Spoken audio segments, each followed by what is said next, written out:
Welcome back to the channel, everyone. Have you ever found yourself agreeing to something, whether it's a work task, a family obligation, or a social commitment, only to feel the weight of regret the moment you say yes? Have you ever wondered why, despite your best intentions, saying yes to everything can actually harm your relationships in the long run? Today, we'll explore two essential truths. First, that setting boundaries with a firm no doesn't push people away, but rather strengthens trust and respect. And second, learning to say no is one of the most self-loving acts you can perform, ultimately deepening your connections. We'll begin by understanding the psychological and emotional aspects of why it's so hard to say no, and why that's often the very thing that leads to burnout, resentment, and weakened relationships. The truth is, saying no isn't a rejection of others, but an affirmation of yourself. In this video, we'll delve into how honoring your own limits can create space for healthier, more fulfilling connections with others. Let's start with Sarah, a mid-level manager who prided herself on being a team player. She often worked late to accommodate colleagues who needed help, took on extra assignments during crunch periods, and said yes to every social gathering, even when she was exhausted. For a while, her friends and co-workers appreciated her eagerness to pitch in, but over time, something changed. Sarah started feeling resentful. Her evenings were consumed with tasks she didn't care about, and her social energy drained away. Even when she had a moment to relax, her mind would race with thoughts of the work she had left undone. One night, she sat down with her journal and wrote, "Why do I say yes when I want to say no? What is the cost of this constant people-pleasing?" The answer, Sarah realized, lay in her deep-seated fear of letting others down. She was terrified that if she said no, she would be seen as selfish or unreliable. But after much reflection, Sarah understood that her unwillingness to set limits didn't just hurt her, it also undermined her relationships. Her colleagues no longer saw her as a dependable leader, but as someone who was always available, which made them less likely to value her contributions. She began to recognize that her sense of self-worth was entangled in her ability to please others, and the more she tried to please, the further she drifted from the sense of fulfillment she sought. After weeks of self-reflection and a couple of difficult conversations with friends and colleagues, Sarah made a commitment she would practice saying no when it felt necessary, even if it felt uncomfortable at first. Her first test came during a project meeting, when her boss asked her to take on an additional task. Sarah took a deep breath and said, "I can't commit to that right now. I have to focus on my current priorities." To her surprise, her boss respected her decision, and even thanked her for being transparent. Over the following months, Sarah found that the more she practiced saying no, the more her relationships improved. Her colleagues began to approach her with more clarity and respect, and her personal life felt more aligned with her needs. This shift didn't happen overnight, and Sarah still had moments of doubt, but she learned an important lesson. Saying no wasn't a rejection, it was an invitation for others to respect her boundaries. It wasn't about being rigid or unhelpful, it was about being honest and realistic about her limitations. By saying no when it was needed, Sarah found she had more energy to say yes to what truly mattered. She became a better manager, a more present friend, and a more focused individual. But why is saying no so difficult in the first place? For many, it's because we associate saying no with guilt or fear of disapproval. We fear that we'll disappoint others or harm the relationship. But research in psychology suggests that the opposite is true. In a study on boundary setting, participants who practiced assertiveness and said no to requests they didn't want to fulfill experienced a significant boost in self-esteem and satisfaction with their relationships. These individuals felt more empowered because they were no longer overextended, and they found that people respected them more for having clear boundaries. Saying no also helps build mutual respect. Think about it: when you say yes to something you don't want to do, you're not giving your best self to that activity. Whether it's a work project, a family gathering, or even a social commitment, you're showing up half-heartedly, and others can sense that. On the other hand, when you say no, thoughtfully, you create space for others to ask for what they need in a clear and honest way, which ultimately strengthens the relationship. People value your honesty, and the more you practice boundary setting, the more your relationships will grow in depth and trust.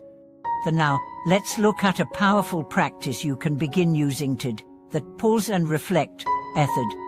Whenever someone asks you for a commitment, whether it's a request for help or an invitation, take a moment to check in with yourself. Ask, do I have the time and energy for this right now?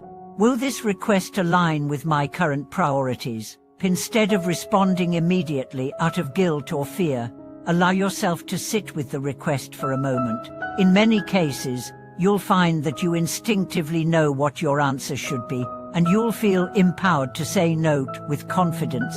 Over time, this practice will help you build stronger, more authentic connections, as you'll be showing up for people in a way that honors both your needs and theirs.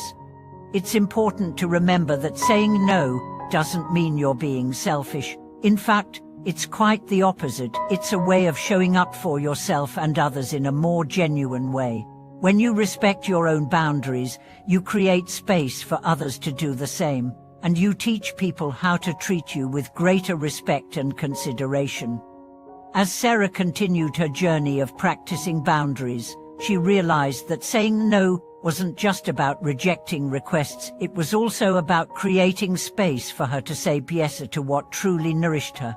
At first, the discomfort she felt when she denied people's requests was palpable. There were moments when she feared her colleagues would start to view her as difficult, selfish or uncooperative. But with each practice of saying no, she felt a growing sense of relief, and the resistance she initially felt began to melt away. Sarah was learning that a no was not a rejection of others, it was simply a way of protecting herself so that she could show up more fully when she did say yes. For example, she had always felt obligated to attend every social event hosted by friends and co-workers, even when she was mentally and physically exhausted. But after a particularly draining week, Sarah decided to give herself permission to say no to a weekend gathering. The world didn't collapse, her friends were understanding, and instead of feeling guilty, Sarah used the time to rest and recharge. That evening, instead of attending the party, she spent a few hours reading a book she'd been meaning to dive into, savoring the quiet and peace she had long neglected. The next week, when she met her friends again, she found that she had more to offer in the conversation, more energy to share, and a deeper sense of connection with them. She realized that by saying no to something that didn't serve her well-being, she had given herself the chance to be more present in the things that truly mattered. Through this process, Sarah also began to understand the importance of reciprocity in relationships. She noticed that in the past, she had been the one to always give without asking for much in return. She often took on extra work to help others out, even if it left her feeling overextended. However, over time, she found herself resenting those very people she had helped. In her heart, Sarah knew she had been putting up a facade of endless generosity without ever taking the time to examine her own needs. By practicing no in a thoughtful and balanced way, she was creating space for true reciprocity in her relationships, where both sides could give and receive in a healthy, sustainable manner. At work, Sarah's colleagues began to recognize the change in her approach. They respected her clear boundaries, and many of them started adopting similar practices. Her team's dynamic became healthier as everyone began to communicate more openly about their limits and needs. Instead of an environment where people silently burned out to avoid conflict, there was a sense of mutual respect and understanding. Sarah's no allowed her to better manage her time, and in turn, she was able to contribute more meaningfully to her team's success. Her yes became a more potent, authentic expression of her energy, because it came from a place of balance rather than obligation or guilt. Meanwhile, the ripple effect of Sarah's newfound ability to set boundaries reached into her personal life.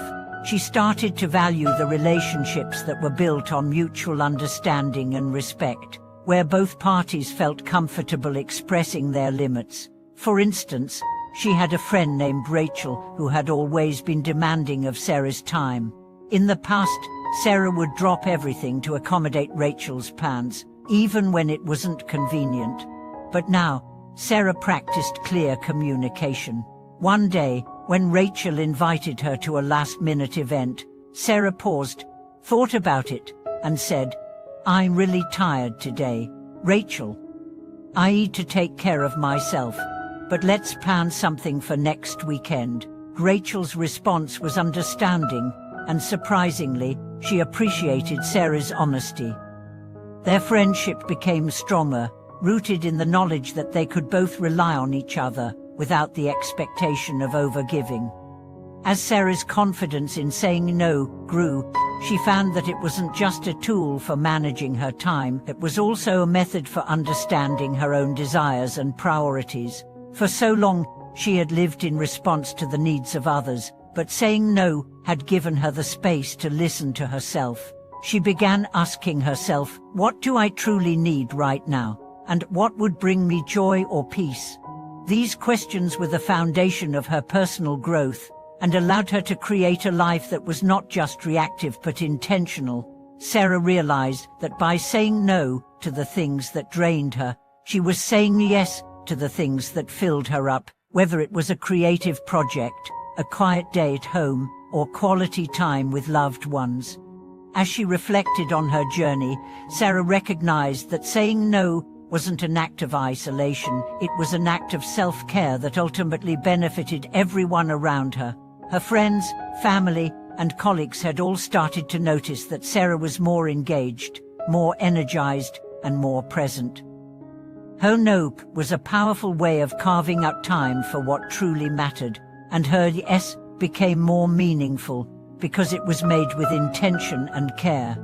This journey of boundary setting and self-discovery is one that many people struggle with, especially in today's world, where there is constant pressure to please, accommodate, and perform.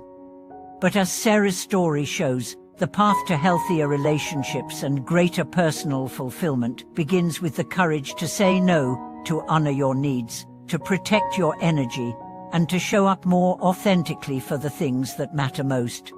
Thank you for watching this video. If these insights resonated with you, please like, subscribe, and share your own experiences with setting boundaries and saying no in the comments below. We'll see you next time.